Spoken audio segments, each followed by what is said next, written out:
Yine çıktım küçelere tek, şehir ışıkları, gece ürey.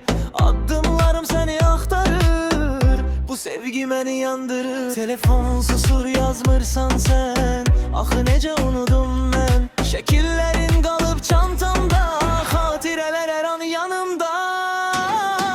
Çantamda kalıp sevgin, bir de yarım kalan ümidim. Geden de demiştin bitti, ama benim için bitmedi. Çantamda kalıp kokunu da bilmir burum. Sen gittin kaldı hatire, yine sen her yerde.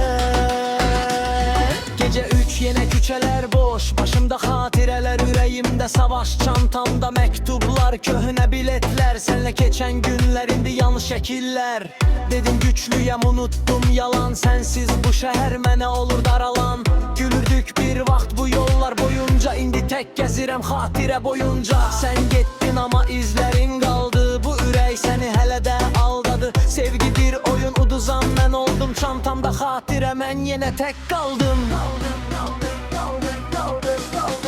Çantamda kalıp sevgin, bir de yarım kalan ümidim. Gelen de demiştin bitti, ama benim için bitmedi.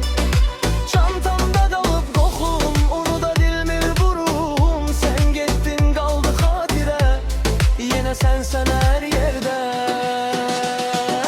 Bir gün belki kaydarsan, beni yine aktararsan, ama onda gece olacak, bu yürek çoktan susacak.